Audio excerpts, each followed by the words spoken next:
اعوذ باللہ من الشیطان الرجیم، بسم اللہ الرحمن الرحیم۔ عزیز طالبات السلام علیکم۔ بیٹا فرسٹ ایئر اسلامیات لازمی میں آج ہم اپنا ٹاپک جو ہے وہ ڈسکس کریں گے رسالت۔ جیسا کہ آپ جانتے ہیں کہ لغوی معنی جو ہے جس طرح ہم نے توحید کے دیکھے تھے اسی طرح ہم سارے ٹاپکس کے دیکھیں گے۔ اعتقادی لحاظ سے توحید اصل دین ہے، اسی طرح اتباع اور اطاعت کے لحاظ سے رسالت اصلی دین ہے۔ رسالت لفظ ریس سین لام سے نکلا ہے جس کے لغوی معنی پیغام پہنچانے کے ہیں۔ شرعی اصطلاح میں اللہ کا پیغام اس کے بندوں تک پہنچانا رسالت کہلاتا ہے۔ جو شخص خدا کی طرف سے یہ فریضہ انجام دے اسے رسول کہتے ہیں۔ عرف عام میں پیغام پہنچانے والے کو پیغمبر بھی کہا جاتا ہے۔ اس کا ہم معنی لفظ ہے، اور ایک اور لفظ نبی بھی ہے جو نبوت سے مشتق ہے جس کے معنی خبر دینے کے ہیں۔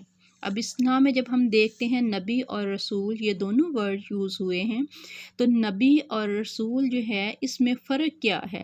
فرق یہ ہے کہ نبی عام ہے جس کے لیے نئی کتاب نئی شریعت کی ضرورت نہیں ہوتی، جبکہ رسول خاص ہے جس کے لیے صاحب شریعت و کتاب ہونا لازمی ہے تاکہ وہ نئی شریعت کی دعوت دے سکے۔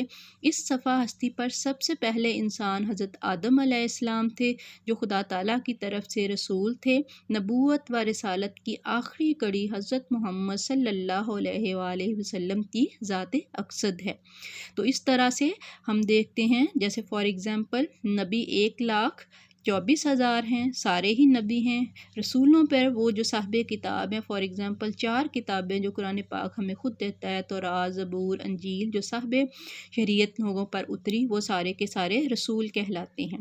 تو انسانی تخلیق کا جب ہم مقصد دیکھتے ہیں تو اللہ تعالیٰ نے اس دنیا میں اس کو بے مقصد پیدا نہیں کیا بلکہ اپنا نائب بنا کر بھیجا ہے، جس کا فریضہ خدا کی عبادت اور اطاعت ٹھہرایا گیا۔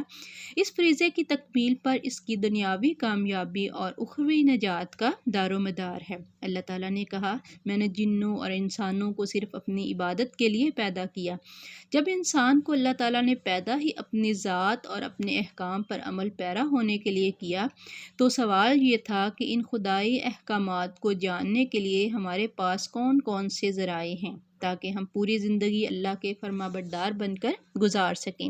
اس حوالے سے جب ہم دیکھتے ہیں خدائی احکامات جاننے کے ذریعے ہمارے پاس عقل ہے، وجدان ہے، اجتماعی فکر ہے یا پھر وحی الہی ہے۔ عقل یعنی جس کا انحصار حواس انسانی پر ہے، لیکن انسانی حواس کی رسائی محدود ہے۔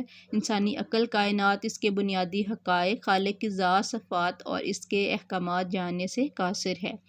دوسرا ذریعہ وجدان ہے جس کا مطلب ہے قلبی مشاہدات، لیکن وجدان میں بھی عقل کی طرح محدود اور ناقصہ ہیں۔ انسان جو ہے وہ چاہے اپنے نفس کی ریاستوں کے ذریعے اپنے دل کو کتنا ہی پاک صاف کیوں نہ کر لے، یہ تب بھی اس قابل نہیں بن سکتا کہ اس میں اللہ تعالیٰ اپنے احکامات القا کرے یا اس کی طرف وحی الہی کا نزول ہو۔ تیسرا نظریہ اجتماعی فکر ہے جس میں سب انسان مل جل کر غور و فکر کریں اور احکام خداوندی تک رسائی حاصل کرنے کی کوشش کریں، لیکن یہ بھی محال ہے۔ جس طرح لاکھوں اندھے مل کر بھی ایک بینا شخص کے برابر نہیں ہو سکتے، اسی طرح انسانوں کی بڑی سے بڑی تعداد بھی احکامات الہی کے دریافت میں کامیاب نہیں ہو سکتی، اس لیے یہ ذریعہ بھی قابل اعتبار نہیں۔ اب لاسٹ پہ آخری ذریعہ رہ جاتا ہے کہ اللہ تعالیٰ خود اس کا انتظام کرے۔ جس طرح اس نے انسان کی مادی جسمانی ضرورت کا سامان مہیا کیا ہے، اسی طرح روحانی، اخلاقی اور دینی رہنمائی بھی ہم پہنچائی ہے۔ اس کو ہم اللہ تعالیٰ نے رسالت کا نام دیا ہے۔ اس واسطے جو بھی ان ہدایات کو لے کے آئے گا اسے رسول کہتے ہیں۔ خود بنی نوع انسان کی ہدایت اور رہنمائی کے لیے رسالت کا اللہ نے سلسلہ شروع کیا، اور پھر اس دنیا میں حضرت آدم علیہ السلام کو بھیجتے ہی اللہ نے کیا کہا تھا کہ پس میری طرف سے تمہارے پاس ہدایت آئے گی، جو لوگ میری ہدایت پر چلیں گے انہیں کوئی غم نہ ہوگا۔ اس لیے مختلف زمانوں میں مختلف انبیاء آتے رہیں، 1,24,000 انبیاء مشہور و معروف میں ہم دیکھتے ہیں حضرت آدم علیہ السلام، پھر حضرت نوح علیہ السلام، ابراہیم علیہ السلام، حضرت اسحاق علیہ السلام، اسماعیل علیہ السلام، حضرت موسیٰ علیہ السلام، حضرت عیسیٰ علیہ السلام مشہور و معروف ہیں۔ لیکن اس کے علاوہ بھی ہم دیکھتے ہیں اور بھی بہت سے انبیاء اور رسول آئے۔ رسالت کی ضرورت اس لیے ہوتی ہے کہ انسان کی پوری زندگی خدا کی اطاعت میں گزرے۔ اس میں روحانی، مادی، معاشی، معاشرتی، سیاسی اور اخلاقی ہر طرح کی زندگی آ جاتی ہے۔ گویا پیدائش سے لے کے موت تک خدائی ضابطے کے تحت زندگی گزارنا ہے۔ اس لیے انسان کو اللہ کی اطاعت لازمی ہے، اور یہ اس کو کب پتہ چل سکتا ہے کس بات میں اللہ کی خوشنودی ہے، کس بات سے اللہ ناراض ہوتا ہے۔ تو اس کے لیے اللہ تعالیٰ انسانوں میں خود اپنے ہی رسول اور انبیاء کو بھیجتے ہیں۔ اللہ تعالیٰ کہتے ہیں اور اتاری ہم نے تجھ پر یادداشت کہ کھول دے لوگوں کے سامنے وہ چیز جو اتری ان کے واسطے۔ رسول اللہ صلی اللہ علیہ وآلہ وسلم کی خود اپنی زندگی قرآنی اصولوں پر مبنی ایک عملی مظاہرہ تھا۔ صرف یہی نہیں کہ آپ پیغام سنا دیتے، بلکہ آپ صلی اللہ علیہ وآلہ وسلم کی انسانی زندگی جو ہے اس کے سامنے پورا ہمارے لیے رول ماڈل ہیں۔ جو حکم آتا آپ اپنی ذات پر اس کو اپلائی کر کے دکھاتے۔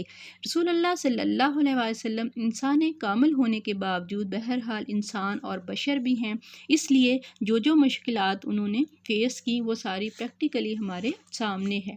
تو اوورآل ہم دیکھتے ہیں انبیاء کی خصوصیات جو ہیں وہ کون کون سی ہوتی ہے، یعنی ہر نبی جو ہے وہ اپنی مرضی سے اس میں نہیں آ سکتا، یہ صرف اللہ کی ذات ہے۔ جو کوالٹیز جو خوبیاں اس نے ایسے انسانوں میں رکھی، تو ہم دیکھتے ہیں انبیاء ہمیشہ سب سے پہلی خصوصیت بشریت ہے، یعنی ہمیشہ جو بھی اللہ نے انسان بھیجے ان کو وحی دی، وہ کوئی فرشتے نہیں تھے بلکہ ہم جیسے انسان ہی تھے۔ کل انما انا بشر مثلکم، کہہ دیجئے میں تمہاری طرح کا بشر ہی ہوں۔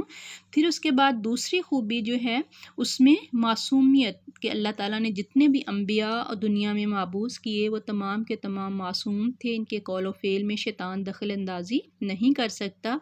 پھر یہ ہے کہ یہ رسالت عطیہ خداوندی ہے، ایسا منصب ہے کہ جو کوئی بھی شخص اپنی محنت اور ریاضت سے حاصل نہیں کر سکتا، بلکہ یہ سارے کا سارا خاصہ اللہ تعالیٰ کا ہے کہ جس کو چاہے اس کے لیے منتخب فرما لے۔ تبلیغ احکام الہی، اللہ نے جتنے بھی انبیاء اور رسول بھیجے ان سب کا بنیادی مقصد احکام الہی تھا، وہ ہدایات اور پیغام جو انہوں نے اللہ کی طرف سے لوگوں کو پہنچانے تھے۔ اپنی مرضی سے کوئی بھی نبی جو ہے وہ کچھ نہیں کہتا۔ رسول اللہ صلی اللہ علیہ وسلم کے حوالے سے ہم پڑھ چکے ہیں یہ والی آیت کہ وما ینطق عن الہوی، نبی اپنی خواہش سے کچھ نہیں بولتا، انا ہوا الا وحی یوحی، کہ وہ جو کچھ بھی ہوتا ہے اس کی طرف وحی کیا جاتا ہے۔ تمام انبیاء واجب الاطاعت ہوتے ہیں، تمام انبیاء کی پیروی امت کے تمام لوگوں پر لازم قرار دی گئی ہے۔ اس لیے رسول اللہ صلی اللہ علیہ وسلم کی اطاعت کے حوالے سے بھی کہا من یطیع الرسول فقد اطاع اللہ، جس نے رسول کی اطاعت کی پس تحقیق اس نے اللہ کی اطاعت کی۔ چھٹی خوبی جو انبیاء کی ہے وہ ہے امین ہونا۔ انبیاء کی ایک صفت ہے امین ہونا، اللہ کی طرف سے جو احکامات ان کو سونپے جائیں بغیر کسی کمی بیشی کے منو عین ویسے ہی اس کی مخلوق تک پہنچا دیے۔ ہم دیکھتے ہیں تمام انبیاء جو ہیں وہ ہمیشہ ایسے ہی ایمانت دار رسول تھے۔ پھر ہے قرب الہی، اللہ کے سارے نبی اور رسول اللہ کے انتہائی زیادہ مقرب بندے ہیں، ان کا مقام اور مرتبہ دوسرے انسانوں سے بہت بلند ہوتا ہے، اس لیے صداقت، امانت، پاکیزگی، بندگی کا جو عنصر ان کے اندر پایا جاتا ہے وہ کبھی بھی دوسرے انسانوں کے اندر نہیں پایا جاتا۔ پھر یہ سارے کے سارے انبیاء جو تھے یہ مرد تھے، اللہ نے کبھی کسی عورت کو رسول نہیں بنایا۔ پھر اللہ تعالیٰ نے جو بھی انبیاء بھیجے ان کو معجزات عطا کیے۔ ہم دیکھتے ہیں موسیٰ علیہ السلام، عیسیٰ علیہ السلام اپنے اللہ کے حکم سے مردوں کو زندہ کرتے، موسیٰ علیہ السلام کا عصا جو ہے وہ سانپ بن جاتا، صالح علیہ السلام کے لیے اونٹنی پہاڑ سے نکلی، رسول اللہ صلی اللہ علیہ وسلم نے ہاتھ کے اشارے سے چاند کو 2 ٹکڑوں میں کر دیا۔ تو یہ ایسے بے شمار معجزات ہیں جو انبیاء کی طرح منسوب ہیں۔ اور پھر انبیاء اور رسول کی تعلیمات کا تمام کا خلاصہ یہ تھا کہ وہ ہر قسم کی لغویات اور جھوٹ سے پاک تعلیم تھی، کیونکہ وہ خود اللہ تعالیٰ نے اپنی طرف سے نازل کی تھی، کسی انسان کی کوئی خواہش نہیں تھی۔ ہر نبی جو ہے ہر امت کے لیے ایک کامل ذات رکھتا تھا۔ تو یہ ہیں انبیاء کی خصوصیات۔ اگلے لیکچر میں ہم انشاءاللہ بیٹا رسول اللہ صلی اللہ علیہ وآلہ وسلم کی امتیازی خصائص جو ہیں اس کو ریڈ کریں گے۔